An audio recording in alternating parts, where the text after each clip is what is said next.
የሩሲያና ዩክሬን ጦርነት አውሮፓውያንን በተለያየ የፖለቲካ ጎራ ውስጥ እንዲሰለፉ እያደረጋቸው መጥቷል። በአውሮፓ ህብረት አባል ሀገራት መካከል ከፍተኛ የፖለቲካ ድንጋጤ የፈጠረው አዲስ የተመሰረተው የቡልጋሪያ መንግስት ጦርነቱን የተመለከተ አቋም ደግሞ የዚሁ ማሳያ ነው። በቡልጋሪያ የተመሰረተው መንግስት ለዩክሬን የሚደረገውን ማንኛውንም አይነት የወታደራዊና የጦር መሳሪያ ድጋፍ ሙሉ በሙሉ ለማቆም መወሰኑ ለኪየቭ ፖለቲከኞች ፈታኝ ሆኗል።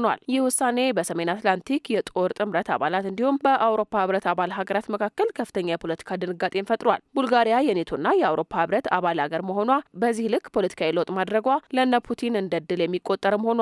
በኔቶ ምስራቃዊ ክንፍ ላይ ከፍተኛ ዲፕሎማሲ ለውጥ ያስከትላል የተባለው አዲሱ የቡልጋሪያ መንግስት ለዩክሬን የሚሰጠውን ወታደራዊ እርዳታና የጦር መሳሪያ አቅርቦት ሙሉ በሙሉ የማቆም ውጥኑን ትላንት ማክሰኞ ያስታወቀ ሲሆን አስቸኳይ የሰላም ድርድር እንዲጀመርም ጥሪ አቅርቧል። የቡልጋሪያ መንግስት የሀገሪቱ የመከላከያ ሚኒስትር ዲሚታር ስቶያኖቭ በሰጡት መግለጫ አዲሱ መንግስት ለዩክሬን የሚሰጠውን ወታደራዊ እርዳታ በሙሉ እንደሚያቆም ገልጿል።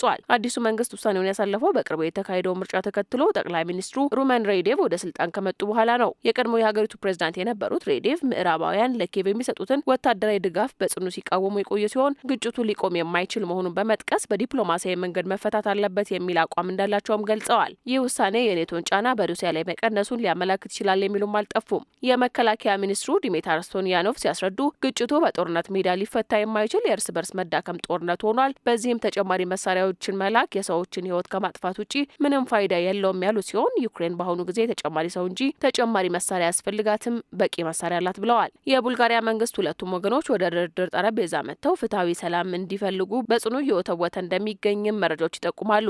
በቡልጋሪያ መንግስት በኩል የተወሰነው ይህ ውሳኔ በዓለም አቀፍ ደረጃ ትልቅ ትኩረትን ያገኘ ሲሆን ለዚህም ምክንያቱ አገሪቷ በጦርነቱ መጀመሪያ ላይ በነበራት ወሳኝ ሚና ምክንያት እንደሆነ እየተገለጸ ነው። ቡልጋሪያ በሀገር ውስጥ በነበረው የፖለቲካ ክፍፍል ምክንያት መጀመሪያ ላይ ድጋፏን በሚስጥር ብታደርግም በከፍተኛ መጠን የሶቪየት ዘመን ደረጃቸውን የጠበቁ የጦር መሳሪያዎችና ጥይቶች ክምችት ያላት ሀገር ናት። እንደ አውሮፓ ህብረትና የቀድሞ የቡልጋሪያ ባለስልጣናት ገለጻ በጦርነቱ የመጀመሪያ ዓመት የዩክሬን ጦር ከተጠቀመባቸው የባሩድና የመድፍ ጥይቶች መካከል 1/3 የተሸፈነው ከቡልጋሪያ በተላኩ ጥይቶች ነው። አገሪቷ ይህን እገዳ ከመጣሏ በፊት የተለያዩ የወታደራዊ እርዳታ ፓኬጆችን ለኪየቭ አቅርባ ነበር። ምንም እንኳን ሌሎች የኔቶ አባል ሀገራት ለምሳሌ ስሎቫኪያ በ2023 መገባደጃ ላይ የተወሰኑ ወታደራዊ ድጋፎችን ቢያቆምም የቡልጋሪያ ይፋዊ መግለጫ ግን ለዩክሬን ዋነኛ የጥይት አቅራቢ የነበረች ሀገር በመሆኗ ሚናዋ ሙሉ በሙሉ ማክተሙን ያሳየ ሆኗልም ተብሏል። ባለ 32 አባላቱ የሰሜን አትላንቲክ የጦር ጥምረት ሩሲያ ላይ በካሊንግራድ በኩል ጫና እየፈጠሩ ባሉበት ሰዓት መከፋፈሉም ተፈጥሯል። ክሪሚኒል በእንዲህ አይነቱ የፖለቲካ አኳኋን ላይ የራሱን እርምጃ ለመውሰድ እድል ይፈጥርለታልም ተብሏል።